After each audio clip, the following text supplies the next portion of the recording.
Hey guys, it's Mike here, and today I'm going to be reviewing the movie Pacific Rim. Now, although this movie originally came out in 2013, I didn't have the chance to review it on YouTube. And with the sequel, Pacific Rim Uprising, being out in theaters, I decided to rewatch the original and give my thoughts on it. Now, there will be some spoilers in my review, so if you haven't seen the movie, I'd recommend watching it before this review. But otherwise, let's get started. Directed by Oscar award-winning filmmaker Guillermo Del Toro, Pacific Rim takes place in a world which is on the brink of destruction by giant monsters known as Kaiju, who have invaded the Earth through an interdimensional portal known as the Breach, and their goal appears to be the destruction of all life on Earth. In order to face this threat, Earth's governments create giant mechs known as Jaegers. To control these giant robots, two pilots must merge their minds with a Jaeger in a process called drifting,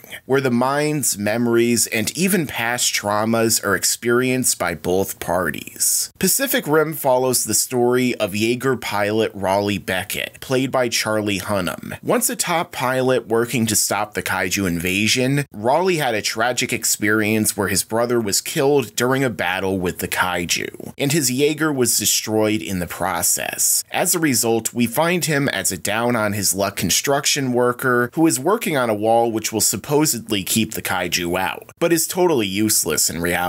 This is when Stacker Pentecost, played by Idris Elba, calls him back to aid in the fight against the growing Jaeger threat. And this is also where Raleigh meets Mako, played by Rinko Kikuchi, who is a talented fighter but not allowed to be a Jaeger pilot. However, as the two bond and realize they are drift compatible, they eventually become co-pilots and team up to fight the Kaiju in an effort to defeat them once and for all. And Pacific Rim really is a fun movie, taking inspiration from old Kaiju movies, monster movies, and mech anime like Gundam and Neon Genesis Evangelion. Del Toro creates a fun action movie that is really like an anime come to life, and just watching this film, as with his other work, you can tell this was a big passion project for Del Toro, and that's part of why his movies tend to be great. He also has a very distinctive style, be it his lighting, cinematography, or scene composition. You can always tell you're watching a Guillermo Del Toro movie. Now let's get into the characters. As I've mentioned, our main characters are Charlie Hunnam and Rinko Kikuchi as Jaeger pilots, who throughout the film are struggling not only against the Kaiju, but against their own inner turmoil. As Hunnam's character is still reeling from the death of his brother, and Mako herself has an interesting backstory, which involved her city being attacked when she was a child, and her being saved by then Jaeger pilot Stacker Pentecost. The relationship in the film is fine. It seems that Del Toro was going more for a friendship vibe, as they never distinctly get together in the film, and sometimes that could be a little refreshing when movie after movie features a forced romance, but their friendship is definitely one of the biggest themes of the film. As far as the other characters I like, Idris Elba gives what is likely the best performance in the film as the former Jaeger pilot Pentecost. He serves as a father figure to Mako after rescuing her as a child, and his backstory in which he piloted the first generation of Jaegers which had no protection against radiation was a pretty cool concept, where he was slowly burning and sacrificing himself for the cause, until his arc concludes at the end of the film. I've been a fan of Elba in other series and films in the past, and he's definitely one of the best parts of this film. Charlie Day also plays Dr. Newton Geisler, and he's also a fun part of the movie. Being one of the scientists bent on figuring out the truth behind the Kaiju, Day serves largely as a comedic relief in the film. And for fans of It's Always Sunny in Philadelphia and his other work, you know that he's really funny. And his scenes with Ron Perlman's Hannibal Chow are probably the funniest in the movie, with Perlman, who Del Toro often finds a way to work with in his movies, playing a black market Kaiju body parts salesman. And Perlman always adds quality to whatever film he takes on, even if he's only really in this briefly. But of course, being an action movie about giant robots versus giant monsters, the action really matters here, and the fights are a lot of fun, with there being different types of Jaegers with their own abilities, such as Raleigh and Mako's Jaeger Gypsy Danger, which has a pulse cannon and a sword which they use to cut through the monsters. However, there are also different classes of Kaiju, ranging from 1 to 5, and each bigger than the last. And these monsters also adapt as the film goes along, gaining new abilities such as acid spray and an electromagnetic pulse which allows them to gain the upper hand on and actually destroy some of the Jaegers. And this movie isn't without its heroes being on the verge of death or destruction, especially come the climax of the film, which I'll talk about now. As we see Gypsy Danger and another Jaeger piloted by Pentecost and Chuck Hansen must bring a nuclear warhead to the breach in a last-ditch effort to destroy it once and for all. And this sees Pentecost and Hansen sacrifice themselves and Gypsy Danger go through the breach, detonating their own Jaeger and finally escaping to safety at the last moment. And overall, this was a pretty solid ending, which seems to wrap up everything well enough. As for any negatives, the biggest problem with this film is probably the characters, as most of them are underdeveloped or just not the most dynamic of characters. But this is a movie about giant robots fighting giant monsters, so many of the character interactions are basically justification to get to those scenes, which in a movie like this is fine. Also, there can be some weird logic in this film. For instance, both Raleigh and Mako's characters mind meld with the Jaeger. However, only Mako knows about the robot's sword, which is dramatically revealed. Maybe that's part of the point, as this film is like a live-action anime where things often don't make sense, but these logical inconsistencies were sort of odd while watching the film. And overall, I feel like the two lead actors maybe could have been better choices, as Charlie Hunnam, for instance, doesn't really take this role past what's written on the page, but that really ties back into what the purpose of the characters in this film actually are, which is basically people getting ready to fight giant monsters. But overall, Pacific Rim is a fun action movie directed by legendary director Guillermo Del Toro, which is in many ways a love letter to classic monster and kaiju movies of old, as well as mecha anime.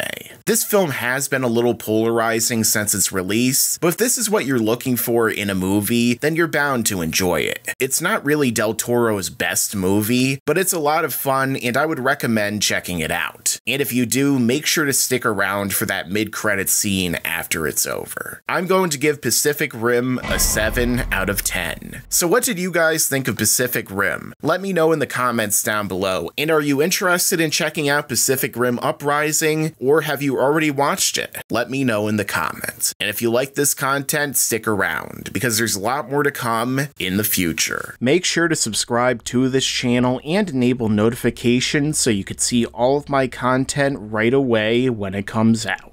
Yes, and you'd better subscribe and enable those notifications.